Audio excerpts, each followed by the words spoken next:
When we imagine the might of ancient Rome, we see legions marching beneath blood-red banners.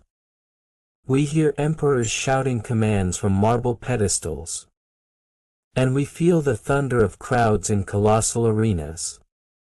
But behind that glory, stood the men who built it.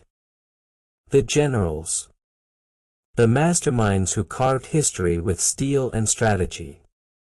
Tonight, we uncover the lives of Rome's 10 most feared military commanders. The men whose victories shaped an empire, and whose ambitions nearly destroyed it.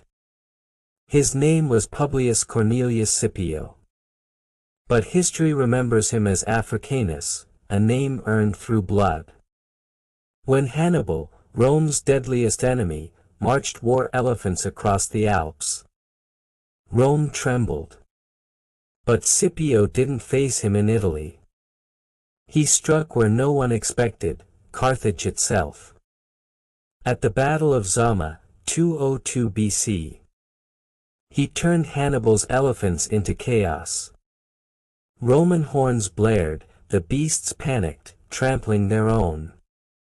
When the dust settled, Hannibal was defeated, and Rome was saved from extinction. Scipio didn't just win a war, he secured Rome's destiny. Gaius Marius, the soldier's general ***. Born far from privilege, Marius changed the Roman army forever. He let the poor, men with nothing, join Rome's legions. They fought for him, not the Senate. It made his army unstoppable, but also dangerously loyal. When Germanic tribes invaded Italy, Marius met them head-on. And annihilated over 100,000 enemies. 7 times, he was elected consul, more than any man before him. But his ambition would soon clash with another. A man who'd march on Rome itself. Lucius Cornelius Sulla, the dictator who broke the Republic. He was elegant, cold, and merciless. When the Senate stripped him of command, Sulla did what no Roman ever dared. He marched on his own city. As legions stormed Rome, senators fled in terror. Sulla seized power and rewrote the laws of the Republic. But his true horror? The proscriptions, lists of enemies marked for death. Rome had never seen such blood. And when he finally stepped down, he left behind a deadly legacy. Violence as a path to power. Pompey Magnus, the great commander. Pompey earned his title Magnus, the great, the hard way. At 23, he crushed rebellions. At 35, he cleared the Mediterranean of pirates in just 3 months. Then came his uneasy alliance with Julius Caesar. Together, they ruled Rome. Until jealousy, loss, and betrayal tore them apart. When war broke out, Pompey fled to Egypt for refuge. But there, instead of safety, he found a knife. His severed head was offered to Caesar. And when Caesar saw it, he wept. Julius Caesar, the god who bled. No name echoes louder than Caesar. Brilliant, daring, unstoppable. He conquered Gaul, crushed revolts, and defied the Senate itself. When ordered to stand down, he crossed the Rubicon River. And with that one step, ended the Republic. He fought Pompey, loved Cleopatra, and ruled as dictator for life. But his fate was written in betrayal. On the Ides of March, under Pompey's statue, his friends turned on him. 23 daggers. One legend. Mark Antony, the warrior who loved a queen. After Caesar's death, his right-hand man, Mark Antony, took the stage. Charismatic. Fearless. Dangerous. He allied with Octavian, then met Cleopatra. Their love shook the empire. But Octavian's propaganda made him a traitor in Roman eyes. At Actium, Antony's fleet burned. Surrounded, defeated, he chose honor over capture. He fell on his own sword. And with him, the last breath of the Republic.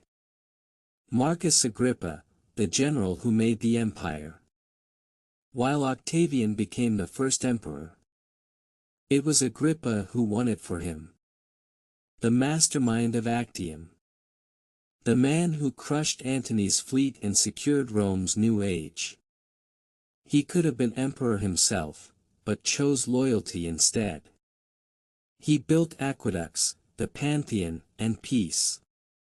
Rome called him the man who conquered without a crown.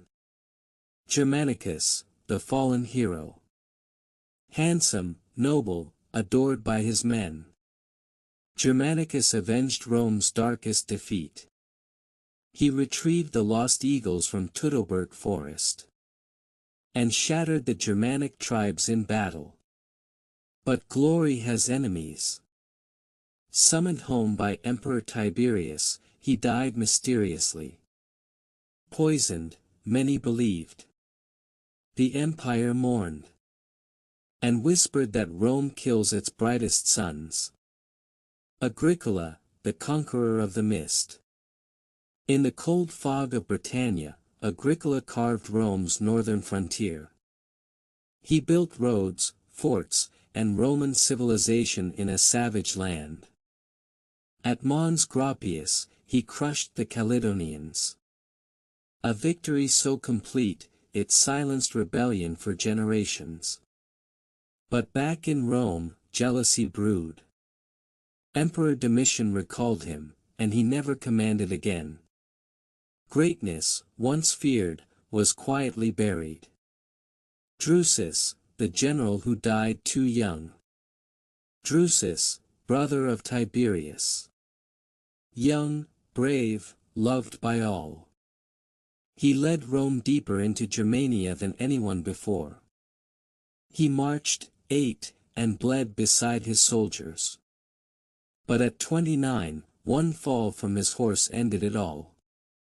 Rome wept, even Augustus. And his legacy lived on through his son, Germanicus. Rome's history is often told through emperors and marble statues. But it was the generals, the dreamers, the warriors, who forged its destiny. They conquered, they betrayed, they died. And in doing so, built the world's first superpower. If you enjoyed discovering the minds behind Rome's might, don't forget to like, subscribe. And may Mars guide you in battle.